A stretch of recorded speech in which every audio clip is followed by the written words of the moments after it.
안녕하세요. 맥킨의 지혜투자 클럽입니다. HLB M&A로 재무구조의 퀀텀 점프는 이루었는데요. 자, 신약 개발 리보세라닌 관련되는 성과는 어떻게 될까요? 내일의 투자 전략까지 한번 살펴보도록 하겠습니다. 먼저 개장 전 미정시 선물 흐름부터 한번 살펴보도록 하겠습니다. 지난주가 별로 그렇게 좋지가 않았는데요. 이번 주 시작 나스닥 선물 같은 경우는 지금 0.35% 강세 흐름이고, 다우와 S&P 선물 같은 경우도 0.18, 0.25 강세 흐름입니다. 중소형주 중심의 러셀 2000 같은 경우에도 선물이 0.20% 강세인데요. 자, 이번 달만 들어서 지금 이제 테슬라가 최근 한 달 동안에 20% 이상 빠지면서 올 초에 이제 이 트위터 관련되는 인수 이후에 주가가 계속 이제 안 좋습니다. 가장 지금 이제 올해 많이 좀 빠져 있는데요.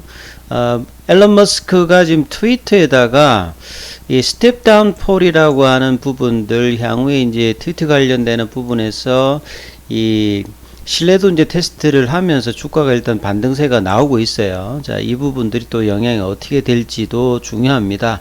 자, 지난 한 주 이제 주간 단위로 별로 안 좋았는데요. 이제 본래는 이제 이번 주가 이 크리스마스가 있죠. 다음 주가 이제 올해 마지막인데 이 산타랠리 준하는 어떤 흐름이 이번 주 나올지가 또 상당히 좀 중요합니다. 그리고 이제 헤드라인에서는 내년도 관련되는 이야기들이 굉장히 많이 나오고 있어요. 2023년도 아웃룩 관련되는 부분에서 이 금리 관련되는 채권 관련되는 부분이 올라가면서 주식 관련되는 부분에서 기존의 어떤 성장주 말고 실적이 동반된 추천주들이 많이 일단은 나오고 있다, 이렇게 일단 보여지고 있습니다. 그리고 테슬라가 일단은 이제 반등이 나오고 있기 때문에 이번 주 스타트가 좀 어떻게 될지 굉장히 좀 중요한 어떤 흐름들이죠. 자, 그리고 오늘 이제 국내 증시 같은 경우에도 지난주에 이어서 이번 주도 지금 흐름은 그렇게 좋지 못합니다. 오늘도 보시면 원달러 환율 자체는 2원 50전 정도 빠졌는데요. 외국인들은 현선물에서 매도를 했고, 기관들 같은 경우에는 금융투자, 정거사 중심으로 일단 매수가 들어왔습니다만, 코스닥 쪽에서 기관이 좀 매수를 했는데, 개인들은 매도를 했는데 크게 이렇게 거래량 같은 경우가 수급에서 크게 나타나지 않았고요. 상승 하락 종목 수에서는 코스피에서는 하락이 좀 더 많았고, 이 코스닥 쪽에서는 하락 종목 수가 상승 종목부에서 300개 이상 정도 많았다 보여집니다. 중국 시장에 영향을 받았고, 이제 특히 이제 자동차주라든지 2차 전지주들이 빠지면서 조금 이제 시장 전반적으로는 개별주 흐름으로 조금 이제 움직였다, 이렇게 보여지죠. HLB 관련되는 부분들은 이번 주 이제 23일 날 유상증자 관련된 이제 신주가 일단 들어오고요. 그래서 이제 그 영향을 이번 주가 어떻게 하느냐가 상당히 좀 중요합니다. 이제 유상증자 신주의 어떤 가격과 현재 가격 등 차이 부분들이 일정하게 스프레드가 유지가 되어야 이 유상증자 관련되는 부담 부분들을 이제 극복을 나름 그래도 할 수 있는데, 월요일 흐름에서 2.30 정도 2% 넘게 빠졌고, 시간에는 한 100원 정도 올라서 3만원대, 그리고 윗단 34,000원대는 여전히 좀 뚫지 못하고 있죠. 지난주에 이제 목요일날 34,100원 정도 했고, 오늘 32,800원 정도, 분봉상의 흐름을 보시게 되면 34,000원대가 계속 이제 저항대로 되고 있고요. 또 라운드 넘버 가격인 3만원대까지 또 밀리진 않아요. 수급상에서 이제 외국인들 기관 현물에서는 일단 매수를 하고, 자, 공매도 관련되는 매매 비중은 이제 9.44% 정도, 지난주 대비해서는 조금 내려왔습니다. 그래서 수급의 어떤 리스크가 이번 주에 어떻게 이제 금요일까지 이어지느냐, 그리고 오늘 좀 빠지면서 좁은 흐름에서 이제 파라볼릭자는 하락 추세로 또 바뀌었습니다. 결국 이제 21선 저항대에서 못 올라가는 모습이 10월 달부터 해서 지금 이제 거의 3개월째 진행이 되고 있다 보여줍니다. 이 거래량도 11월 말부터 다시 또 이제 전반적으로 좀 주는 흐름에서, 단기 이제 중기 이제 슬로우 스토캐스틱 같은 경우에는 조금 이제 벗어나는 듯 하다가 다시 좀 내려오는 흐름들이 나오면서 여전히 좀 주가의 어떤 방향성 면에서는 큰 흐름이 없죠. 그리고 추세의 어떤 강도를 나타내는 ADX 지표 같은 경우에도 하락의 어떤 속도가 올라갔다가 이제 반등의 어떤 흐름들이 세지 못하니까 이 추세도 다시 좀 떨어지고 있죠. 그래서 이제 이번 주에 흐름이 나오면서 하방이든 상방에 대한 어떤 강도가 어떻게 될지도 좀 중요합니다. 그래서 이 부분 참조를 하면서 이제 주후반까지 좀 살펴봐야 되는데요. 오늘 뭐 기사에 나왔던 것은 뭐 특별한 이슈보다는 지난주에 이제 그 주식 배당 관련되는 부분, 이 부분들이 일단 주주 친화 정책으로 나와 있는데요. 결국은 이제 이런 부분들도 결국은 가장 뭐 메인 이벤트라고 할 수 있는 게 유상증자 이제 신주가 들어오는 부분들을 어느 정도 희석하기 위해서 이제 재료를 내는데, 이거보다 가장 강력한 재료는 결국은 선양남성과 내년도에 예상되는 간암 관련되는 NDA 신청 관련되는 부분이 나왔는데요. 이 다음 주가 되면 이제 올해 마지막인데, 지금 2주 남은 입장에서 선양남성과 관련되는 어떤 기사가 전혀 나오고 있지 않기 때문에 이런 부분들이 이제 주가의 흐름에서 큰 어떤 모멘텀을 지금 내고 있지 못한 흐름이죠.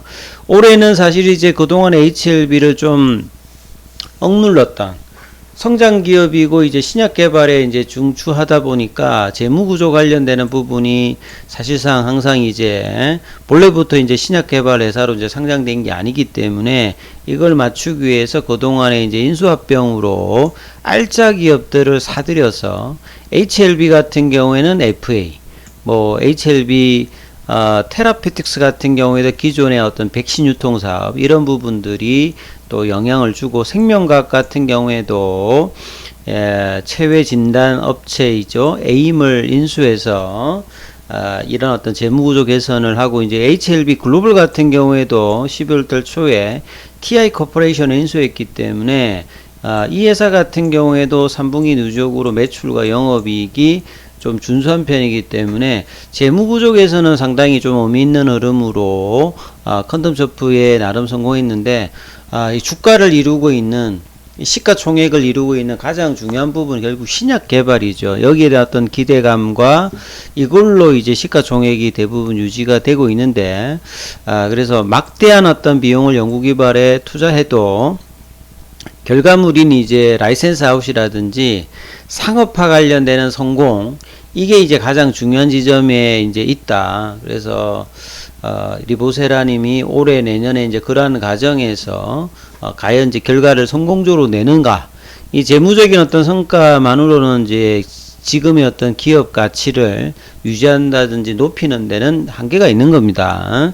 그래서 이제 신약의 본질적인 부분들이 이제 성과가 어떻게 나오느냐가 굉장히 중요하고, 그러기 위해서는 이제 거기 따르는 리보세라닌 관련되는 이 NDA 신청이 언제쯤 어떻게 나오느냐가 중요합니다. 그래서 이 선양남성과 관련되는 부분과 이 간암 관련되는 부분, 10월 달에 있었던 프레인데이 관련되는 부분과 이 의사록을 11월 달 받았을 때 뭐 신약 허가 신청 가는데 특별히 이제 문제가 없다, 이렇게 답변을 일단 받았기 때문에 선양남성과 간암, 선양남성은 결국 이제 퍼스트 인 클래스 형태고요. 그 다음에 이제 간암 관련되는 부분들은 이 베스트 인 클래스로 이제 기대감을 한다. 그래서 가장 절정적인 부분들은 내년도가 이제 될 가능성이 좀 높아져 있죠. 그리고 이제 최근에 이제 유상증자 관련되는 부분으로 기타 이제 HLB의 또 이미노믹 테라피틱스라든지 베리스모 같은 경우에도 기타 이제 파이프라인의 어떤 진행들을 가속화 시킬 거고요. 생명과학이라든지 테라피틱스, 이런 전반적인 이제 후보물질 발굴, 개발, 임상, 인허가, 유통까지 HLB 그룹이 시스템을 갖춰왔는데, 이제 결국 거기에 이제 활용 점정이 뭔가 이제 상용화가 나와야 되겠죠. 그리고 글로벌 권리를 가지고 있는 리보세람이 관련되는 부분에서 이 간암과 선행남성의 어떤 부분의 결과들을 어느 시점에서 나오느냐. 그러기 위해서 이제 NDA 신청이 빠르게 예정대로 이제 되느냐 여부가 중요합니다. 여기에 대한 어떤 기대감이 유중 이후에 본격적으로 나오는지 여부가 일단 가장 중요하기 때문에 이 부분을 이제 계속 이제 체크를 해야 되겠죠. 그래서 결과가 나오기 전에 이제 시장에 대한 어떤 부담 부분들, 금리가 올라가고 유동성이 이제 마르는 당국에서 선제적으로 또 이제 2410억 정도 유상증자를 조달해서 엘라바 테라피틱스하고 이뮤노믹 테라피틱스에 자금을 투입하기 때문에 이후에 어떤 R&D 가치는 계속 이제 기대가 있을 건데요. 그 결과들을 내느냐. 그리고 오늘 이제 테라피틱스 같은 경우에는 앞서 말씀드렸던 코로나 백신 관련되는 이제 보관 유통 관련된 운영 사업자로 이제 이 부분에 어떤 기사들이 나왔죠.